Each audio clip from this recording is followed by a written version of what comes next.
So, you want to hear a story, huh? One about treasure hunters. Have I got a story for you? Cuando se habla de las franquicias más memorables en la industria de los videojuegos, una gran cantidad de nombres viejos y no tan viejos se vienen a la mente, desde el eterno Mario hasta el más reciente Dark Souls, las cuales han sido reconocidos y recordados a lo largo de su historia, tanto por críticos como por el público en general. Y por el otro lado, también existen otras franquicias que, sin ser aclamadas como obras de arte, han logrado ser una parte importante en los recuerdos de sus fanáticos, como es el caso de Borderlands, una franquicia que, sin haber sido premiada nunca, ni mencionada en gran manera por los críticos reconocidos de la industria, ha logrado mantenerse vigente por más de una década, con 3 entregas principales, una precuela y hasta un spin-off point and click elaborado por Telltale. Hola, me presento. Yo soy Sergio Gómez. Soy nuevo en esta industria, pero he jugado videojuegos desde que tengo uso de razón. Y la mala costumbre que tengo de gastarme todo el dinero que cae en mis manos en videojuegos me ha llevado a jugar probablemente más de 1000 juegos a lo largo de toda mi vida. Y en esta sección que empiezo y espero sea recurrente en este canal, quiero dejar una pequeña parte de mí para expresar lo que las diversas franquicias han significado a lo largo de mi vida. Por lo que esta no es la historia de Borderlands como franquicia, es la historia de alguien que creció jugando y amando cada uno de sus juegos, el momento en el que llegaron a mi vida y qué significó esto para mí, tanto como jugador como persona.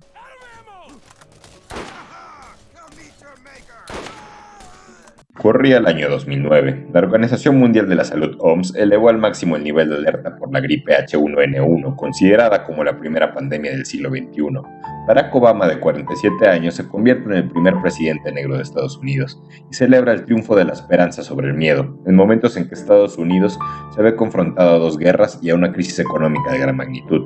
Y a un joven Sergio de 15 años, estudiante de secundaria, no pudo importarle menos nada de esto, porque el 2009 resultó ser un increíble año en la historia de los videojuegos. Grandes clásicos de la industria como lo son Call of Duty Modern Warfare 2, Batman Arkham Asylum, Left 4 Dead 2, Assassin's Creed 2 y Uncharted 2 vieron su exitoso lanzamiento este año. Parecía que no había nada de quejarse para alguien que tuviera la suerte y los privilegios suficientes para poder ignorar lo que realmente importaba en el mundo para ponerse a jugar videojuegos. Y sin embargo, este mismo año vio nacer a Borderlands, un juego que, sin tomarse tan en serio ni buscar realmente llegar a ser multipremiado, logró acaparar mi atención con el interesante pelón enmascarado volándose los sesos con sus propios dedos en su portada, así como un nivel de violencia ridícula y un humor negro que en conjunto entregaban un juego totalmente inapropiado para alguien de mi edad, y que aún hasta la fecha recuerdo con un gran cariño. El juego para la época se veía interesantemente bien. Recuerdo haber pensado que se veía como una caricatura. En ese entonces mi pobre entendimiento de la tecnología me hacía creer que era imposible que los videojuegos se vieran mejor de lo que ya se veían.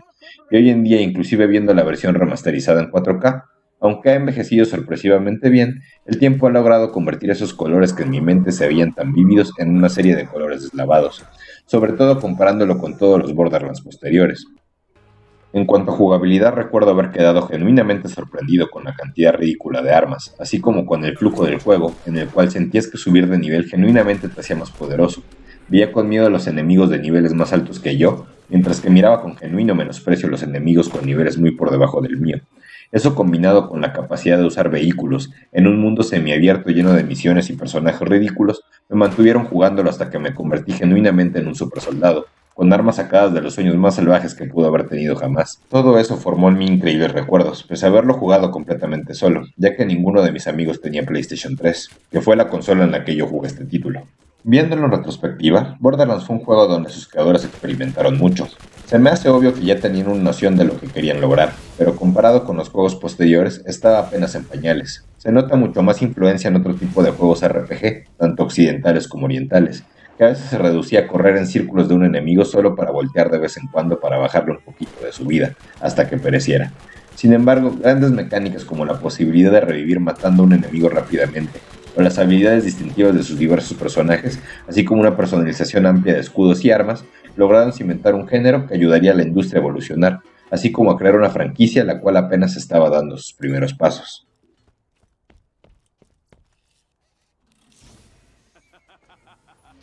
Años después, en el 2014, yo me encontraba estudiando la carrera de Ingeniería Electrónica, y hacía por lo menos 2 años que había dejado a un lado la vida de videojugador compulsivo a favor de una vida más común y corriente. Me había mudado de la ciudad donde vivían mis papás a la Ciudad de México, y todas mis energías y recursos los había destinado a intentar averiguar cómo diablos se suponía que un ser humano podía cuidarse a sí mismo, mientras mantenía una relación sentimental que en su momento parecía eterna, y una carrera universitaria en una universidad pública que a ratos parecía empeñada en probar que educación es igual a sufrimiento. Sin embargo, recuerdo que mi novia de ese entonces se burlaba de mí porque más de una vez me había cachado torciendo el cuello mientras caminábamos en tiendas departamentales creyendo que estaba viendo a otras mujeres solo para descubrir que en realidad estaba viendo que había de nuevo una sección de videojuegos. Nunca realmente dejé de interesarme por el medio, y ese interés me llevó eventualmente a ser el breve poseedor de un PlayStation Vita, en el cual eventualmente cayó en mis manos en unas vacaciones de verano una copia de Borderlands 2. Esta versión del juego es un increíblemente mal logrado port del juego que había salido en consolas caseras 2 años atrás. El juego corría unos pobres 20 cuadros por segundo, los cuales no podía realmente mantener cuando había más de un enemigo en pantalla. Los enemigos desaparecían en cuanto morían y la sensación de inmensidad de Borderlands 2 se veía drásticamente reducida por la falta de detalle y distancia de dibujo, así como de la pobre resolución que no pasaba de los 600p. Realmente las imágenes que capturé en una computadora moderna no alcanzan a reflejar en lo más mínimo mi experiencia original al jugar este juego, y sin embargo recuerdo perfectamente que la primera vez que lo jugué no pude evitar exclamar con emoción: ¡por Dios! Borderlands en una consola portátil, ¿de qué será capaz el ser humano después? Disfruté enormemente de este juego, y logré pasar esta versión en su totalidad, la cual llegó a mi vida para darme un respiro en unas agradables vacaciones de vuelta a la casa de mis padres. En cuanto a jugabilidad, Borderlands 2 es simple y sencillamente superior a su predecesor. En las versiones serias del mismo se ve increíblemente más colorido y lleno de vida. Los personajes tienen mucha más personalidad y el enemigo principal ha logrado ser uno de los villanos más memorables para mi gusto en la historia de los videojuegos. Simplemente el juego rebosa de estilo, aprovechando las cosas que funcionaban del anterior y desechando las que no, a favor de una experiencia que se sentía aún más única. Los personajes de niveles un poco más elevados ya no se sentían como máquinas indestructibles, sino como enemigos difíciles, mas no imposibles, y la capacidad de personalización de armas, escudos y modificaciones no hicieron sino incrementar, ofreciendo en general una mejor experiencia para los usuarios. Realmente este fue el juego que marcó la llegada de Borderlands como franquicia legendaria. Todos los juegos posteriores estarían en su totalidad más cimentados en este que en la primera entrega del juego. Cuando vendí mi Vita 2 años después, junto con más de la mitad de mis pertenencias para armar mi primera computadora para gaming, Borderlands 2 fue uno de los primeros juegos que jugué. Ahí fue donde realmente me di cuenta de lo bien que lucía aún hasta la fecha gracias a su distintivo arte. Para ese entonces ya había jugado Borderlands de pre-sequel, y al jugarlo con un amigo y perder el interés al poco tiempo, pensé que había perdido un poco su gracia después de tanto tiempo, pero eso es una historia para más adelante. Un año después, en el 2015, me encontraba en un punto muy bajo de mi vida. Me sentía estancado en una carrera a la cual ya le había perdido el respeto. Acababa de terminar una relación que había durado años y me había alejado mucho de mi familia y amistades, mientras pasaba por una especie de depresión. Entre las muchas cosas que intenté para salir de este momento triste, fue intentar regresar un poco más constantemente a mi viejo pasatiempo de los videojuegos, lo que me llevó a comprar Borderlands The Handsome Collection, el cual adquirí con el propósito de jugar Borderlands de pre-sequel en el PlayStation 4. El juego fue para mí exactamente el subidón de ánimos que tanto necesitaba. Su humor, que cada vez fue tomando más sentido en mi mente, ya no tan infantil, pero probablemente igual de inmadura que la gente que lo escribió, sus situaciones absurdas y su jugabilidad que representaba un giro a la fórmula ya bien establecida de Borderlands 2, así como el mundo de diferencia en desempeño y calidad gráfica que era el cambio de Borderlands 2 en PlayStation Vita a Borderlands de pre-sequel en el PlayStation 4, me permitieron disfrutar de sobremanera esta entrega, la cual representa una visión muy a su estilo de la conquista del espacio, lo cual para ese entonces me ayudó a comprender que gran parte de la historia de Borderlands es una crítica sociopolítica al capitalismo, en donde la gente con poder económico logró llevar al mundo a una evolución bizarra, donde las empresas controlan el mundo mediante tecnologías que representan un avance científico de proporciones descomunales, lo cual para la gran mayoría de la gente no representó una mejor calidad de vida ni evolución en su pensamiento, sino todo lo contrario. El grueso de la población vive en una estupidez planeada que representó en un retroceso social a la época de las cavernas, dejando atrás un mundo que aparenta ser posapocalíptico, en el cual la violencia, combinada con la gran cantidad de armas tecnológicas y la ambición de las empresas de mantener a la gente controlable, convirtieron a sus habitantes en una ola de psicópatas mutantes dispuestos a morir sin real sentido. Todos los diálogos y zonas en el juego apuntan a esto, y al verlo tan claramente ante mí me permitió apreciar la franquicia de una manera distinta. Este juego se quedará en mis recuerdos como uno de los juegos que me regresó el amor a los videojuegos, lo cual eventualmente desembocaría en mí haciendo este video. En cuanto a mecánicas, este juego para mi gusto representa una genuina evolución a la fórmula. Las escenas en las que juegas en el espacio, así como el doble salto que esto te permitía, fueron una gran adición que extrañé en el Borderlands 3. Para mi gusto, esta es la entrega en la cual las armas no especiales brillaron más. En los demás Borderlands, agarrar un arma cualquiera solía tener un gran porcentaje de probabilidades de tener un arma horrible, pero en Pre-Sequel, al no tener una gran variedad de armas diferentes, sino más bien varias versiones modificadas de la misma arma, la ardua tarea de empezar a jugar se hacía mucho más digerible. La ambientación, los enemigos y las misiones representaban genuinamente el concepto de precuela que su título alegaba, sin ser un juego que representara un salto generacional tan grande como lo fue Borderlands 2. Creo que Pre-Sequel es una entrega bastante bien lograda, y mi favorito dentro de la franquicia.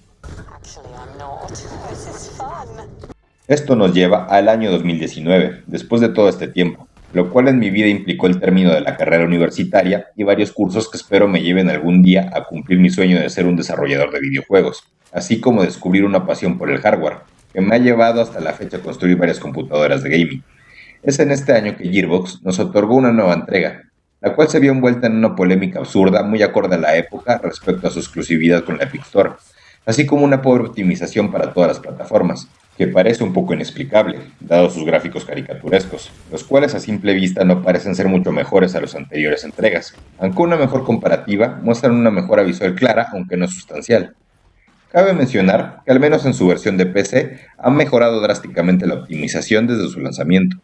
Este juego implicó para mí no solo el regreso a una de mis franquicias más queridas, sino también la oportunidad de al fin jugar un Borderlands en cooperativo con un amigo. Al momento de su salida, hace no tanto tiempo, el juego me dejó satisfecho. En ciertos aspectos se me hizo un retroceso con respecto a The Pre-Sequel, abandonando muchas de las mecánicas del mismo, para enfocarse en pulir y mejorar la calidad de jugabilidad de Borderlands 2,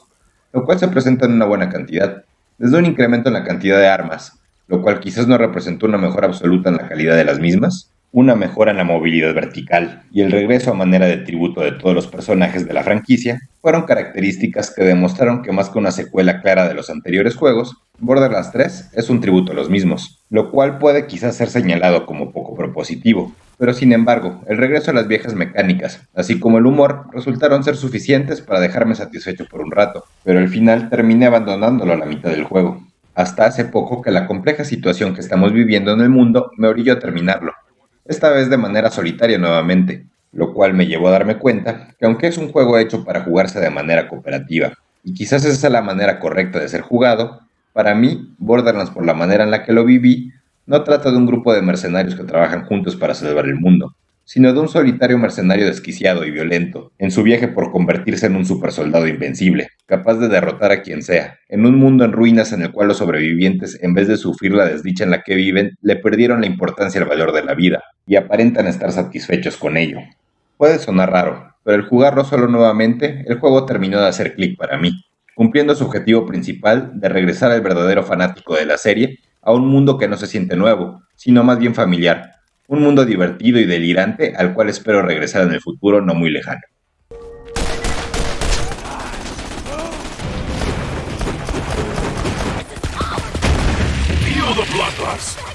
Esta fue mi historia a través de Borderlands. Me gustaría saber en los comentarios ustedes cómo vivieron esta franquicia. Espero estar sacando estos videos de manera semanal. Aunque vamos empezando, esperamos lograr algo con este canal. Acepto sus consejos constructivos para mejorar y si les gustó este video por favor denle un like, compártanlo y suscríbanse. Esto de verdad nos ayudaría a arrancar con el pie derecho. Se despide por lo pronto Sergio de parte de Gamer Coatl. Nos vemos pronto.